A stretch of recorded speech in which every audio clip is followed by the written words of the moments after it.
Zam krize ratam menza nebanyabo. Zam krize ratam menza nebanyabo. Yenda ratam tinne bazabataba. Ratam tevrale bang sidie. Yenda ratam tevrawa bang sidie. Zam krize ratam menza nebanyabo. Ratam menza nebanyabo. Yam ninge winam son gon yambam. Ratam menza nebanyabo. Baliye pate tineba bang sidie. Pate neba bang sidie. Renda yinga kitam tinne bazabatawe. Renda yinga kitam tinne bazabatawe.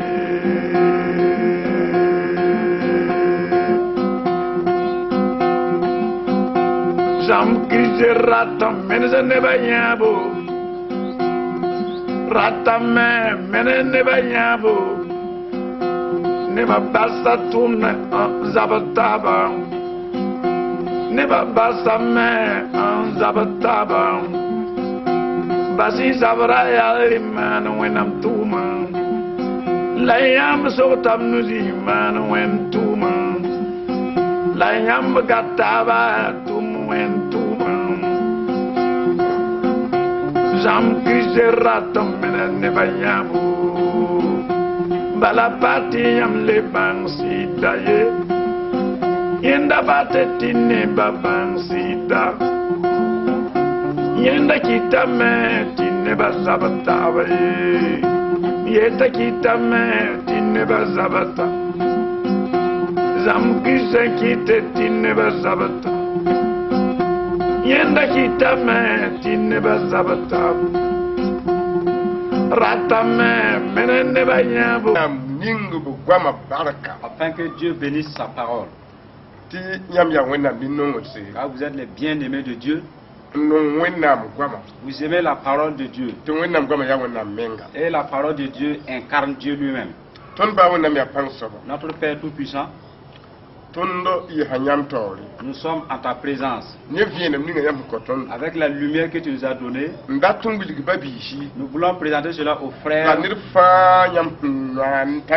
et toute personne créée par toi et qui t'aime. Et nous voulons les communiquer ta parole et ta révélation également. Ainsi, bénis les auditeurs. Si quelqu'un s'humilie pour t'écouter, ainsi honore-le. Si quelqu'un te recherche, et si c'est de tout son cœur, faites en sorte qu'il te retrouve dans cet enseignement. Dieu incomparable aide les gens afin qu'ils sortent de la rébellion, car nous allons leur donner une parole et en qui ton esprit œuvre et que ton esprit accompagne cette parole. Au nom de Jésus. Gloire à Dieu. Nous sommes dans la joie de cette lumière que Dieu nous a donnée qu'on ne peut pas payer. C'est une lumière de miséricorde. Et c'est le temps de la lumière. Notre thème s'intitule Les œuvres de l'Antéchrist. De voler la vision des gens et de les faire combattre la vérité.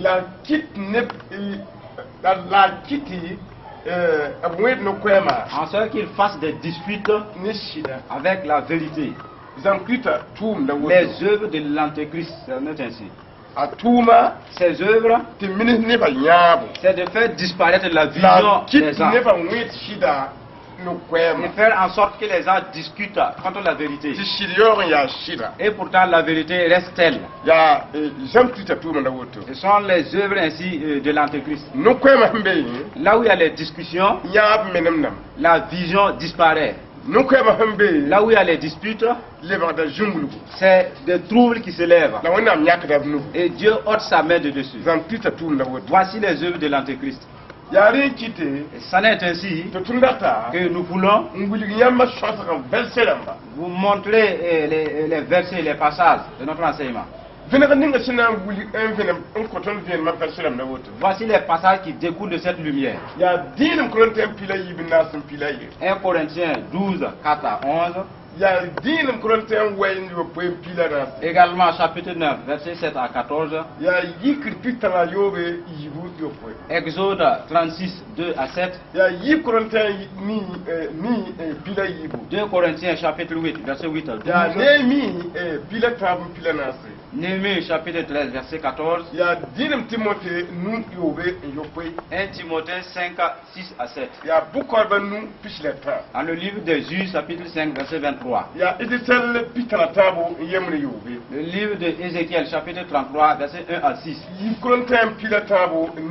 2 Corinthiens 13, 8.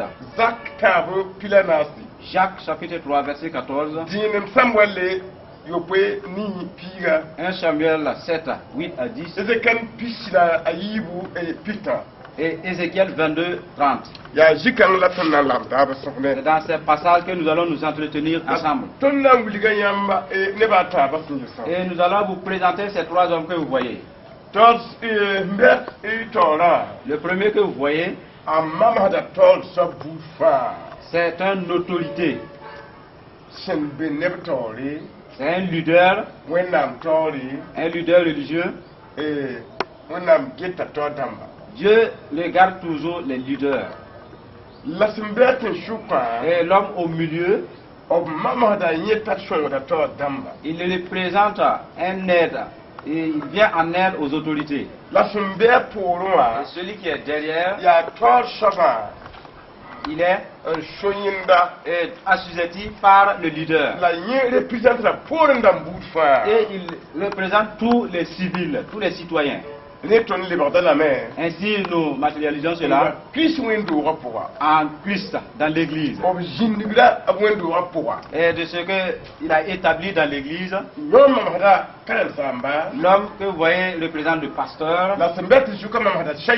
Celui au milieu représente l'intercesseur. Et l'homme en blanc, il représente les fidèles de l'église. Et le leader ou le pasteur que vous voyez au devant, c'est à sa place là où il est. Et ceux qui sont derrière les fidèles, eux, leurs œuvres,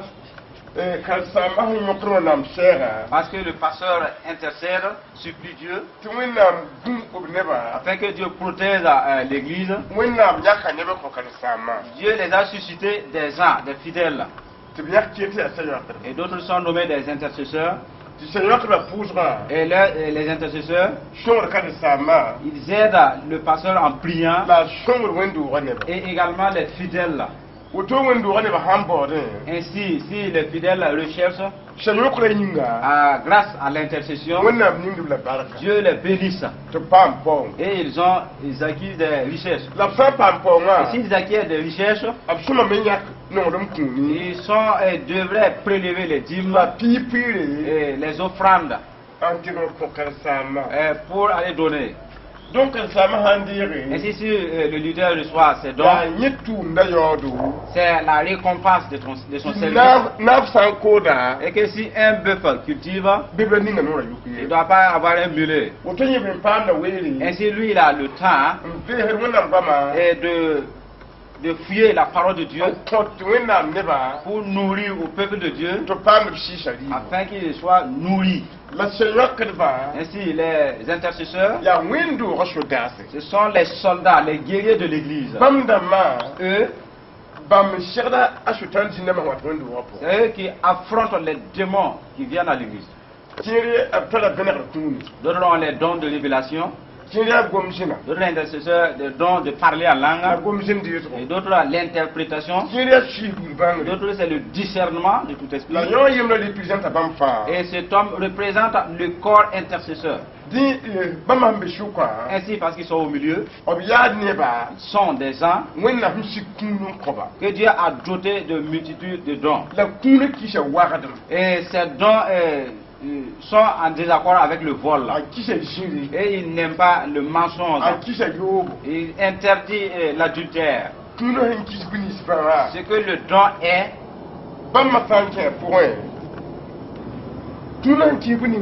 ce que le don est, si ces gars qui ont le don de Dieu, s'ils commettent le vol, leur intercession s'arrête.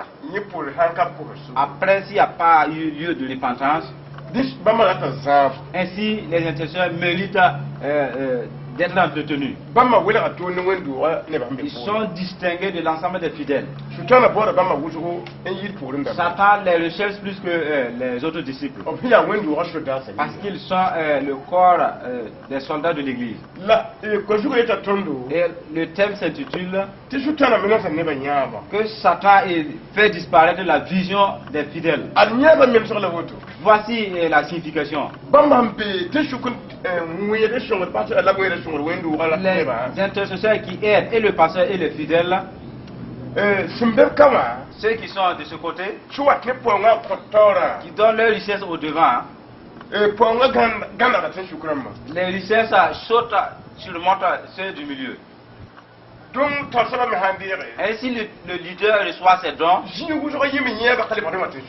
Plusieurs cas, il ne cherche pas à voir ceux du milieu.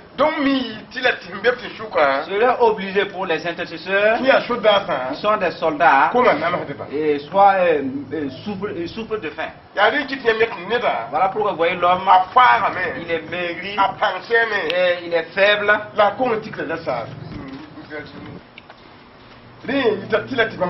Cela obligé que ces gars soient maigris. Et d'autres, ils ne peuvent pas maintenir la faiblesse et dans la vérité. Cela obligé de s'endetter. Et d'autres mentent. Et d'autres commettent l'adultère. En ce moment, comme ils étaient des soldats, et ils sont dans l'infraction, ils ne peuvent plus venir en aide aux pasteurs et aux disciples. Et en ce moment, Satan voit que le leader il est obligé de succomber parce qu'il œuvre seul. Et les disciples, ils n'ont pas les armes de ces soldats. Si ils arrivent à gagner le leader, les disciples seront vaincus également. Voilà pourquoi un chauffeur, s'il conduit un car, et si le chauffeur est arrivé à être arrêté, et les passagers ne font qu'attendre, ils ne savent où aller. Voilà pourquoi si un leader de l'église est vaincu, les fidèles s'arrêtent. L'origine, les racines, ce sont les intercesseurs. Ceux dont le Saint-Esprit a doté de dons dans l'église, vous devez les enseigner afin qu'ils demeurent dans la vérité. Et occupez-vous de leurs difficultés afin qu'ils soient séparés du peuple. Ils sont un lieu bien dangereux. Que Satan se mette en colère vite contre eux. Ainsi, le temps que nous mettons pour vous expliquer cela, c'est la vision et qu'il matérialise afin que vous voyez comment Dieu utilise les dons dans l'église. D'autres intercesseurs sont dans le mensonge et demeurant là, et leur prière est fermée. Parce qu'un intercesseur, il parle et Dieu envoie des soldats célestes en aide. Et si sa communication est rompue, d'office, l'église se trouve dans les ténèbres. Voilà pourquoi il est la pierre angulaire, la force même de l'église. L'intercesseur ne doit pas mêler à l'amusement dans une église. Parce que c'est la vie, l'origine même, la source de la vie de l'église. Et si toutefois une nation existe sans soldats, et la paix est appelée à disparaître. Et le peuple se trouve dans les mains de leurs ennemis. Voyez. Voilà pourquoi nous voulons que vous sachiez la vie de l'église de Christ. Plusieurs des fidèles ne s'occupent pas des intercesseurs. Même si vous ne pouvez pas les donner les dîmes, au moins les dons c'est pour ces intercesseurs.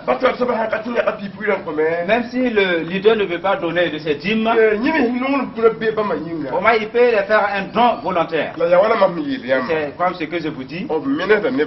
La vision des gens est appelée à disparaître. Ils sont dans l'avalissement. Et au lieu de manger maintenant, ils mettent l'autorité devant. Et en ce moment de l'arme, il n'y a plus d'autorité dans l'armée. Si le missile sort, et le missile de leader, et le missile de celui qui est devant et de l'arrière, ce sont les mêmes missiles. Et les souffrances sont les mêmes. Et quand ce sera le lieu de mangement, ils disent vous n'avez pas le droit ici. Et ce problème a demeuré au temps de David. Et au temps de David, nous avons vu qu'en ce lieu, les gens ont dit que David ne les donne pas. Et d'autres personnes également, ils vont aller s'accaparer de leurs femmes. Et David a dit, ceux qui sont au lieu de la bataille, ceux qui sont restés à la maison, ils auront même part du butin. Nous sommes un. De nos jours, et les disciples, les chrétiens n'ont pas cette sagesse. Ça fait qu'ils ne peuvent pas être unis dans une même église. Et cela détruit les œuvres du Saint-Esprit. Et la parole va témoigner. 1 Corinthiens 12, 4. Que je vais lire. Cela va nous réconforter. 1 Corinthiens 12, 4. Il y a plusieurs dons. C'est différent. Mais c'est un seul et même esprit. Il les distribue. C'est bien différent. Et c'est le même Seigneur. Et il y a plusieurs services qui sont divers. Mais c'est le même Dieu qui opère tout en tous. Or, à chacun, la manifestation de l'esprit est donnée pour le bien de tous. En effet, à l'un est donné par l'esprit une parole de sagesse, à un autre une parole de connaissance, selon le même esprit, à un autre la foi, par le même esprit, et un autre des dons de guérison par le même esprit, à un autre la possibilité d'opérer des miracles, à un autre la prophétie, à un autre le discernement de l'esprit, à un autre de diverses langues, à un autre l'interprétation de ces langues. Mais toutes ces choses, c'est le même esprit qui les accomplit en les distribuant à chacun en particulier comme il le veut. Dans ce passage, vous voyez, l'apôtre a dit devant Dieu, parmi ces hommes, il n'y a pas de hiérarchie. Il n'y a pas de grandeur. Le pasteur n'est pas plus que l'intercesseur. Même l'intercesseur n'est pas plus que le pasteur. C'est le même esprit. Et en eux, avec tous les dons. Et dans chacun, il dit, je vais utiliser la bergerie pour toi. Je vais utiliser l'intercession. Je vais œuvrer en toi avec ça. Et en toi, le don d'aide. Je vais le manifester en toi. Et tout, c'est le même esprit. Voyez comment notre vision est volée par le diable. Et nous nous dissocions. Et la pauvreté commence à s'accaparer des gens. Et d'autres abandonnent les œuvres divines pour pénétrer le monde. C'est parce que nous avons instauré la hiérarchie. Pourtant, c'est le même esprit. Et concernant l'esprit de Dieu, il est unique. Et il a toutes ses armes. Et en chacun, il œuvre comme il veut. Voilà pourquoi les gens devraient savoir que si toutefois lui, il est doté de la bergerie, et c'est le même esprit. Et lui, il a le don d'intercession, et c'est le même esprit. Et le fidèle a le don d'aide, et c'est le même esprit. Ainsi, mangeons ensemble. Et en ce moment, vous allez voir que vous allez vaincre. Si toutefois le pasteur ne s'occupe que pour lui, l'intercession c'est pour lui. Et celui qui a le don d'aide, il l'utilise que pour lui. Vous n'allez pas discerner les plans de Dieu. Je vais oublier que vous vous dissociez. Et Dieu va enlever sa main. Parce que vous êtes divisés. Voilà pourquoi le peuple de Dieu est vaincu par les démons dans leur maison. Et manger sans s'occuper des autres ne peut pas exister. Sans toutefois dissocier l'œuvre du Saint-Esprit. Parce que vous n'aurez plus la même pensée. Premièrement, les critiques surviendront. Parce qu'il a eu ainsi. Ah, il ne s'est pas occupé de nous.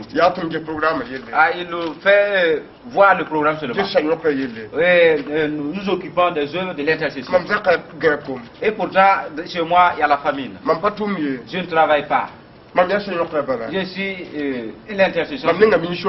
Deux fois, j'ai des vertiges. En ce moment, vous voyez que l'heure va s'arrêter. Si toutefois les fidèles ne s'occupent pas des intercessions, et les pasteurs également fait autant. Si les intercesseurs s'arrêtaient, ceux qui ils ont de quoi manger. Mais ils vont défecter ceux qui ont mangé. Parce qu'il y a un combat qui est déclenché. Nous partons de là-bas, nous laissons dans 1 Corinthiens chapitre 9. Verset 7, cela va nous aider. Il nous a dit. Qui donc dans une armée a ses propres frères? Qui sert? Qui plante une vigne et n'en mange pas le fruit. Qui prend soin d'un troupeau et ne se nourrit pas du lait du troupeau. Et ce purement, d'un point de vue humain, que je vous dis cela, ou bien la loi ne le dit-elle pas aussi? En effet, il est écrit dans la loi de Moïse, tu ne mettras pas le muselière au bœuf quand il foule le moulin. Et Dieu s'inquiète des bœufs, ou bien est-ce principalement à cause de nous qu'il parle? Le passage que nous avons lu, une question est posée. L'intercesseur et les évangélistes. Les évangélistes sont des brebis fertiles, femelles. Et les intercesseurs prient pour que les brebis ne se dispersent pas. Et il est dit qu'ils sont des bœufs. Il ne doit pas être mis de muselle. Et le bœuf qui foule le fromage ne doit pas être de muselière. Qui sert dans l'armée avec ses propres frères. L'interrogation est ainsi. Que la loi est venue de Dieu. Et si quelqu'un œuvre pour Dieu, Ainsi, nourrissez-le. Afin que Dieu l'utilise pour vous aider. Et si Dieu utilise quelqu'un pour vous aider, il prie pour vous. Vous êtes guéri. Et vous êtes réconforté. Et vous êtes pardonné. Et vous secouez la poussière de vos yeux. C'est bien, je vais partir maintenant. Même si tu boules de cailloux, c'est un regard que toi. La parole nous dit, c'est pas ainsi. Vous allez faire mourir votre œuvre. Voyez, si vous faites mourir votre œuvre, c'est vous qui allez faire du tort. À cause de la faim, l'homme va être torturé. Partons de l'avant. Exode 36, verset 2. Exode chapitre 36, nous commençons à partir du verset 2. Vous avez dit, Moïse appela Beth-Salel, Oliab,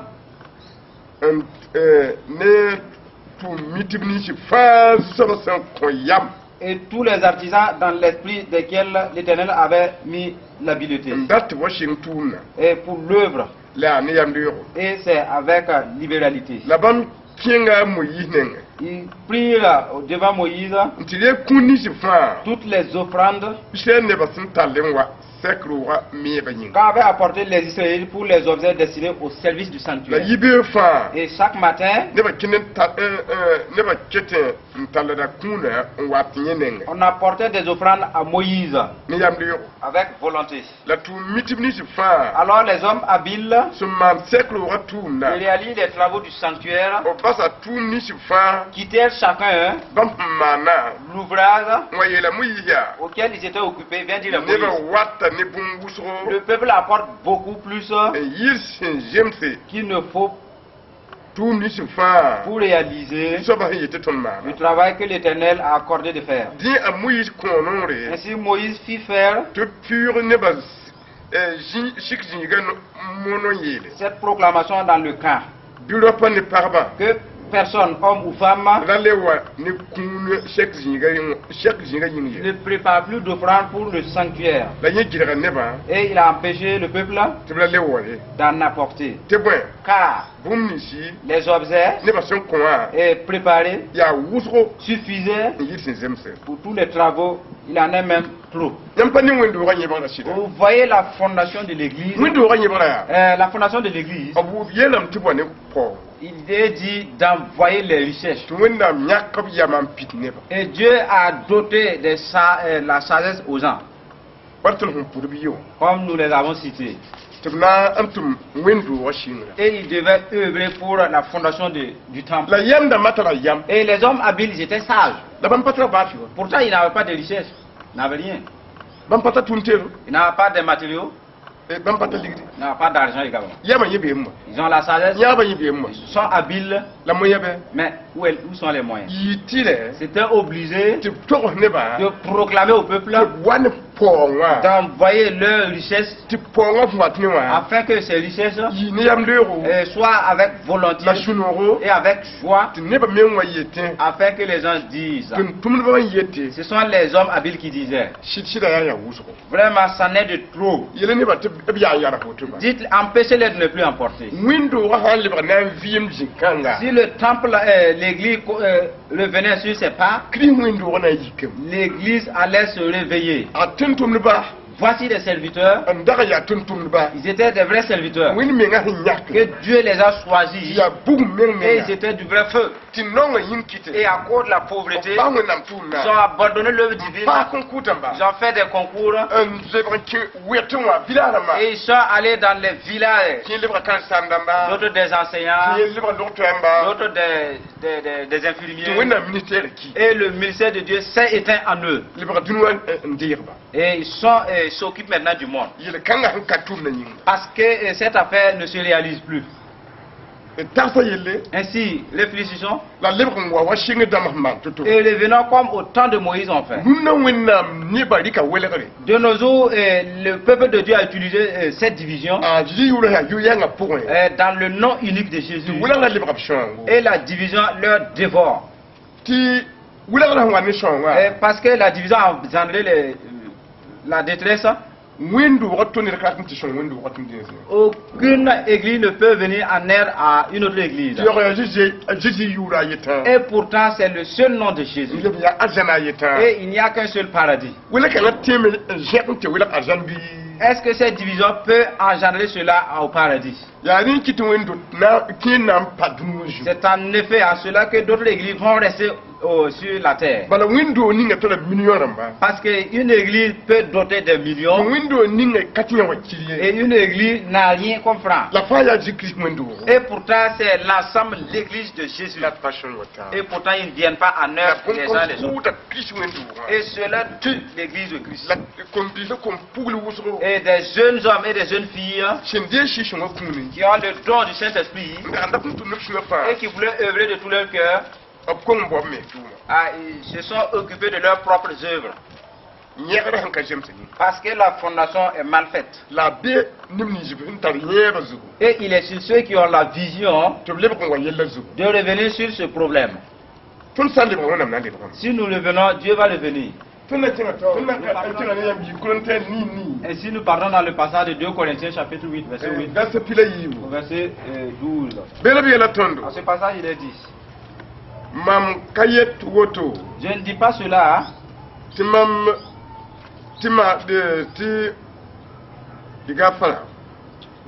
nous commençons 2 Corinthiens 8 à partir du verset 8 que nous allons lire. Je ne dis pas cela pour donner un ordre, mais pour éprouver la sincérité de votre amour par l'exemple des autres, des uns des autres. Si c'en est ainsi. En effet, vous connaissez la grâce de notre Seigneur Jésus-Christ. Pour vous, il s'est fait pauvre alors qu'il était riche, afin que par sa pauvreté, vous soyez enrichis. C'est un avis que je donne à ce sujet. Et c'est ce qui vous est convient. Ce qui convient dès l'année dernière. Vous avez été les premiers non seulement à faire une collecte. Ainsi, mettez-la donc afin que sa réalisation en fonction de vos moyens, à l'empressement que vous avez mis à la vouloir. Car si quelqu'un donne avec libéralité et en accord avec ses moyens et pas ce qu'il n'en a pas, cela plaise à Dieu. Le passage que nous avons lu, l'apôtre a dit: moi je ne vous dis pas de vous aider et comme si je n'avais pas quelque chose. Je vous dis, utilisez ce dont vous avez et aidez-vous. Éprouvez, mettez cela en épreuve. Si votre amour est vraiment sincère envers Jésus, et si toutefois l'argent peut arrêter l'œuvre de Jésus, et si toutefois ce sont les richesses qui peuvent arrêter l'œuvre de Jésus, en ce moment votre amour avec Jésus n'est pas sincère. Vous aimez l'argent plus que Jésus. L'apôtre dit: éprouvez votre amour. Si vous êtes sincère avec votre Sauveur, vous pouvez investir des millions pour Jésus, car votre salut est plus que des millions. Éprouvez votre amour. C'est la parole qui nous recommande. Et dans ce passage, l'apôtre nous montre: allez dès le commencement. Et si vous voulez faire, faites avec libéralité. Chacun sera récompensé. Et cette parole nous réveille de revenir en Christ Jésus. Nous partons dans le livre de Néhémie chapitre 13. Commençons à partir du verset 14. Cela va nous réconforter. Néhémie 13. À partir du verset 14.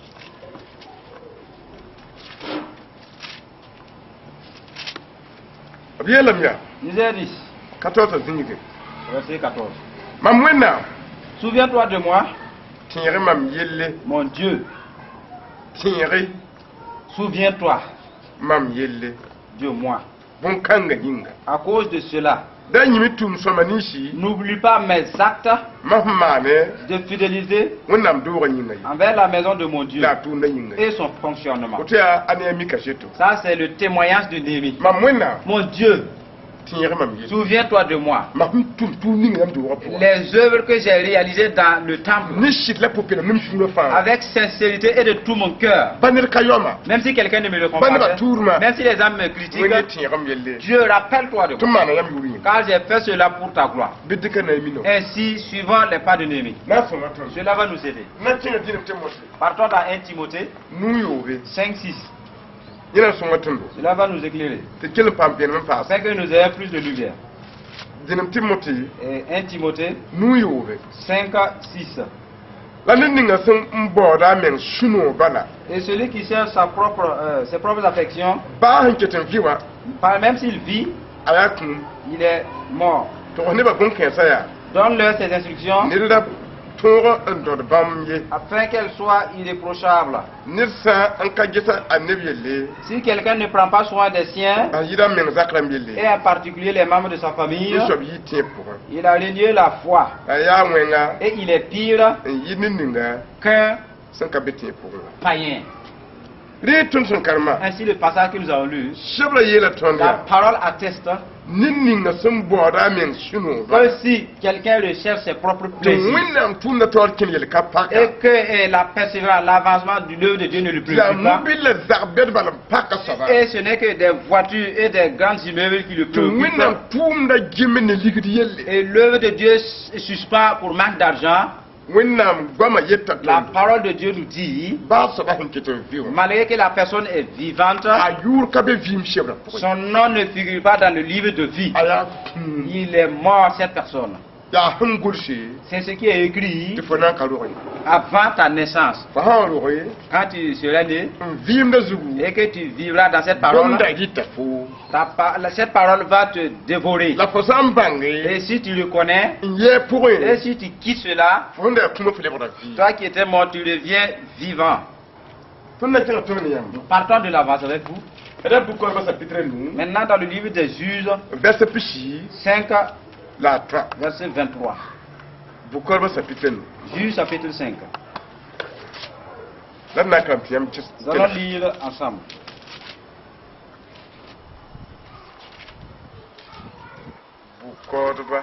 Dans le livre des Juges, chapitre 5, nous commençons à partir du verset 23. Voici ce que dit l'ange de l'Éternel.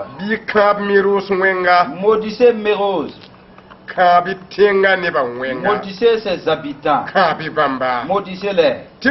Car ils ne sont pas venus au secours de l'Éternel. Et parmi les vaillants, ils ne sont pas venus au secours de l'Éternel. Voyez le témoignage de cet ange de Dieu. Il y a eu un temps, Dieu a suscité ces anges d'aller combattre. Et d'autres vaillants de Dieu, ils ont décidé de ne pas aller. Et pourtant, ils devraient aller au combat. Ils ont dit, ils n'ont pas aidé, ils ne sont pas venus au secours. Les gens ont eu ce qu'ils sont allés. Ils ont dit, nous allons aller combattre pour la vengeance de Dieu. D'autres disent, je ne viendrai pas. Et ceux qui se sont levés, Dieu les a donné le pouvoir. C'est au temps de la bataille que l'ange qui aidait les vaillants ont dit, vous avez vaincu vos ennemis. Et les gens qui faisaient semblant d'être avec vous, pourtant ils n'y sont pas. Ils ne sont pas venus à votre secours. Ils se sont retenus. Et de même leur richesse. Ainsi maudissez mes roses. Car il se trouve dans ces problèmes. Moi je ne veux pas toi qui es mon frère, tu sois comme mes roses. Je ne veux pas mon frère et ma soeur que tu sois comme mes roses. Celui qui ne vient pas au secours des vaillants de l'Éternel, maudissez-les. Et que la malédiction les atteigne. De susciter tes richesses pour l'œuvre de Dieu et de ta force et de ton aide.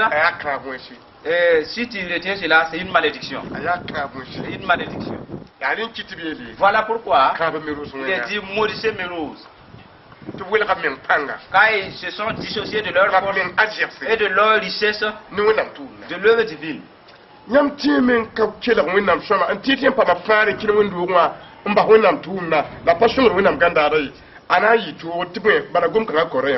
Vous pouvez ne pas bien comprendre Dieu, vous partez à l'église croyant que cela suffit pour le salut. Et cela est des difficultés pour vous parce que cette parole témoigne contre vous.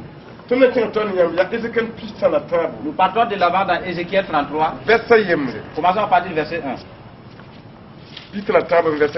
Ézéchiel 33, verset 1.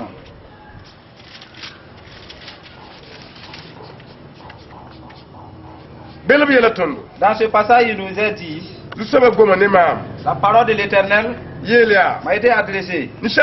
Fils de l'homme, parle aux enfants de ton peuple.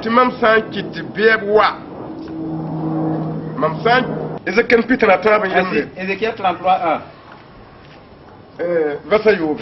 1. Jusqu'au verset 6. La parole de l'Éternel me fut adressée. Fils de l'homme, parle aux enfants de ton peuple. Et admets que je fasse venir l'épée sur un pays et pour l'établir comme un sentinelle. Et choisissez un de la population. Et si cet homme voit l'épée sur le pays, qu'il sonne à la trompette et avertit le peuple. Mais que celui qui entend le son de la trompette et ne se laisse pas avertir et se laisse surprendre par l'ennemi, il sera responsable de sa mort. Il a entendu le son de la trompette, mais il ne s'est pas laissé avertir. Ainsi, son sang retombera donc sur lui. Si en revanche il se laissait avertir, il sauvera sa vie. Et si la sentinelle voit venir l'épée et ne sonne pas la trompette, et si le peuple n'est pas averti, et que l'épée vienne prendre à vie quelqu'un, cette personne, mais je réclamerai le sang à la sentinelle. Je réclamerai le sang. Le passage que nous avons lu, il s'agit d'une trompette. Il est dit que si vous voyez qu'il y a des difficultés qui surviennent, ainsi dites au peuple ignorant. Moi je vous dis, il y a des difficultés qui viennent. Il y a le jugement des derniers temps. Et Dieu dit que la lumière qui nous a donné de vous faire part, et vous voyez la matérialisation, vous voyez le pasteur, vous voyez l'intercesseur, et vous voyez les disciples, et on vous a montré tout cela. Et pourtant il n'est pas dit de vivre ainsi. Il est dit que des ennemis viennent dans ces ans de vie. Et si vous restez dans ces cas, vous aurez des problèmes après avec Dieu. Voyez, voilà pourquoi Le passage que vous avez entendu, il s'agit d'une trompette sonnée. Et nous vous disons, si vous avez vu quel problème venait à surprendre, parce qu'ils sont ignorants, ils ne savent pas, avertissez-les. Nous vous avertissons. La vie que ces trois hommes vivent, c'est une église qui ne pourra pas vaincre. Parce que leur de masse n'est pas en accord avec la parole de Dieu. Ils se dissocient. Voilà pourquoi nous vous rappelons. Et répentez-vous. Car un jugement est prévu. Nous partons de l'avant. Dans 2 Corinthiens, chapitre 13. Commençons à partir du verset 8. Dans ce passage, il nous révèle que la parole est bien attestée. Il est dit, car nous n'avons pas le pouvoir contre la vérité, si ce n'est de l'aider. Et ce passage est bien court. En effet, nous n'avons pas de puissance contre la vérité, si ce n'est de l'accepter. Partons dans Jacques 3, 14. Il nous révèle une fois de plus. Jacques chapitre 3, 14. Nous allons lire ensemble. Il est dit au verset 14. Mais si vous avez d'abord une jalousie amère et un esprit de rivalité, ne vous faites pas fiers. Ne mentez pas contre la vérité. Une telle sagesse ne vient pas d'en haut. Elle est au contraire terrestre, purement humaine, démoniaque. En effet, là où il y a de jalousie et un esprit de rivalité, il y a du désordre et toutes sortes de pratiques mauvaises. La sagesse d'en haut est tout d'abord pure, ensuite porteuse de paix, douce, conciliante, pleine de compassion et de tout bon fruit. Elle est sans parti pris et sans hypocrisie. Le passage que nous avons lu en est ainsi. Il nous est dit la sagesse qui vient du diable, et vous pouvez l'utiliser avec Dieu, c'est la jalousie. C'est l'égoïsme. C'est parti pris. Et cette sagesse ne vient pas d'en haut. Et si vous avez cette sagesse, et si vous ne la laissez pas, cela envoie de la discorde. C'est la parole qui nous est dit. Partons de l'avant. Le livre de 1 Samuel 7, 8. Nous allons lire dans ce passage.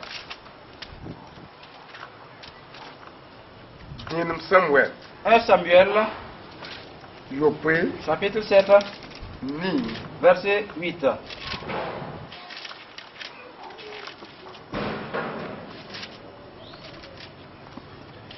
Il nous a dit, aussi le verset 8. Et ils dirent à Samuel, n'arrête pas de crier pour nous à l'Éternel, et n'arrête pas, afin qu'il nous sauve de la domination des Philistins. Samuel prit un jeune agneau et l'offrit tout entier en holocauste à l'Éternel, et pour l'Éternel. Il pria l'Éternel pour Israël, et l'Éternel l'exauça. Pendant que Samuel offrait l'holocauste, les Philistins s'approchaient pour attaquer Israël. Et en ce jour même, l'Éternel fit gronder son tonnerre sur les Philistins et les mit en déroute. Et il fut battu par les Philistins. Le passage que nous avons lu, Samuel, il est comme l'intercesseur au milieu. Et les Israélites sont derrière. Et leurs ennemis sont venus pour les attaquer. Et Samuel était un intercesseur qui est en communion avec Dieu. Donc, en ce moment, les gens ont dit à Samuel, prie Dieu pour nous. Sinon, nous sommes finis. Nous n'avons plus rien. Nous sommes cadavres, nous serons pillés. Donc, en ce moment, Samuel a crié. Et Dieu a envoyé un tonnerre contre les Philistins. Et afin que le peuple de Dieu arrive à les dominer. Voilà pourquoi dans l'église de Christ, des intercesseurs comme Samuel doivent exister. Et ils doivent exister car les ennemis ne peuvent pas ne pas venir. Le combat ne peut pas se déclarer. Est-ce que vous avez préparé des Samuel dans votre église? Ou bien vous êtes sans Samuel dans votre église? S'il n'y a pas de Samuel à votre assemblée, et pourtant le combat est inévitable, vous et vos richesses, où allez-vous? Occupez-vous, entretenez bien les intercesseurs. Et ce dont Dieu a élu, occupez-vous d'eux. Sinon vous allez crier. Et personne, les gens ont dit, Samuel, prie Dieu. Et si Samuel était enfui, qui est-ce qu'ils allaient consulter? Dans plusieurs assemblées, les Samuel se sont enfuis. Si le combat se déclare, qui va intercéder pour vous?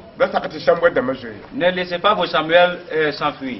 Le dernier passage, c'est dans Ézéchiel 22. Verset 30.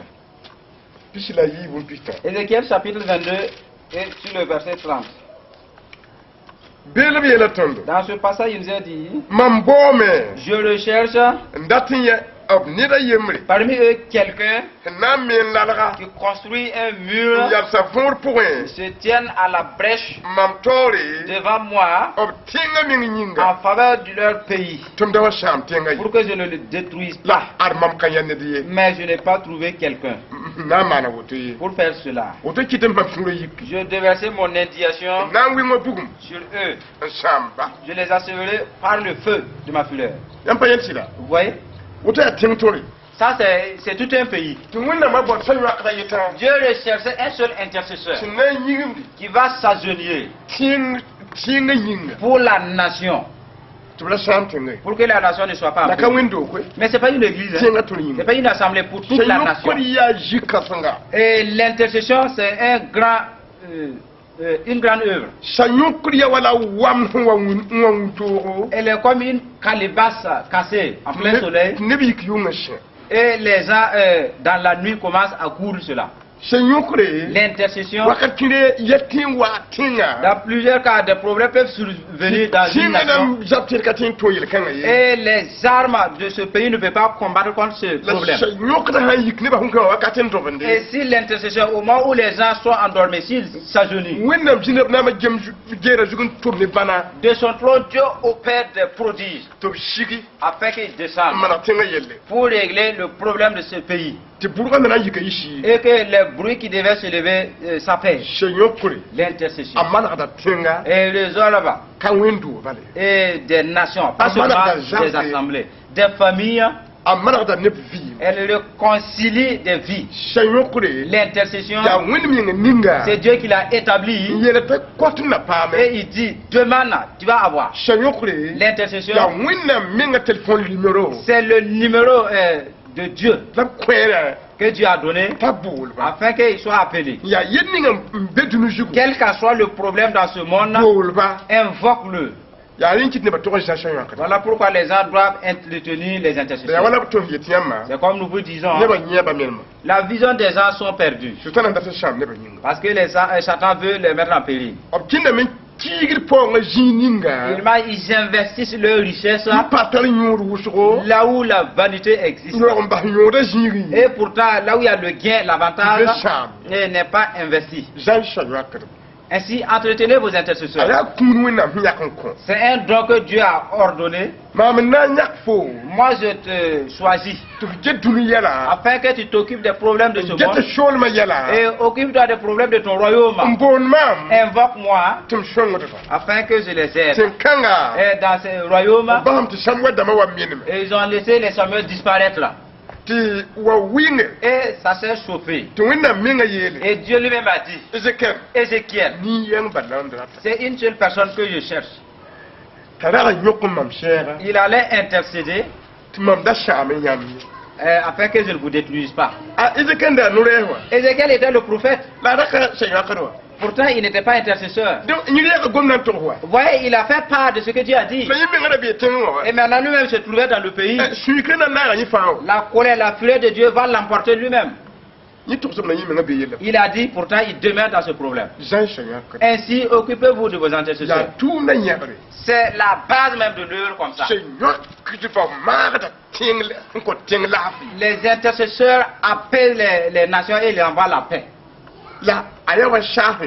Et c'est comme un balai caché. Vous êtes arrivé, les lieux sont bien propres. Mais vous n'avez pas sur le canal par lequel les lieux se sont. Pourtant, c'est le balai. Voici les intercesseurs, les gens ne les voient pas. C'est ce qui est caché qui glorifie Dieu. Ainsi, nous allons nous arrêter là. Notre thème, les œuvres de l'Antéchrist. Faire disputer contre la vérité et de combattre la vérité. Voici les passages. Et prenez note et lisez bien. 1 Corinthiens 12, 4 à 11.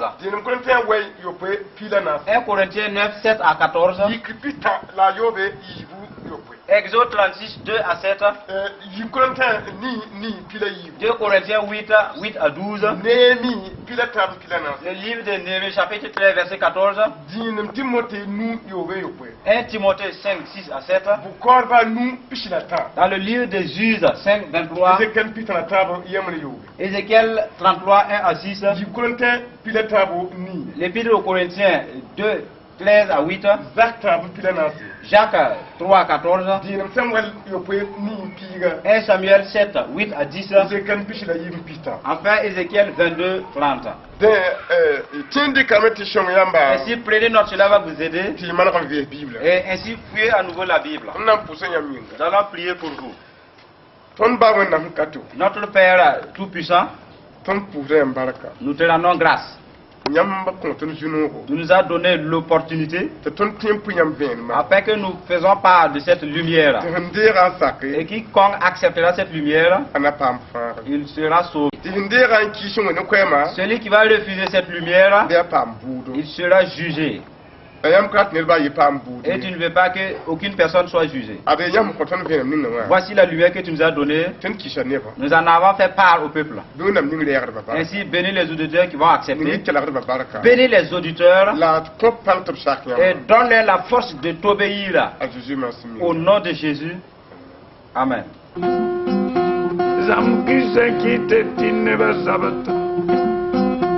Yenda kitame tineba sabata ratame menene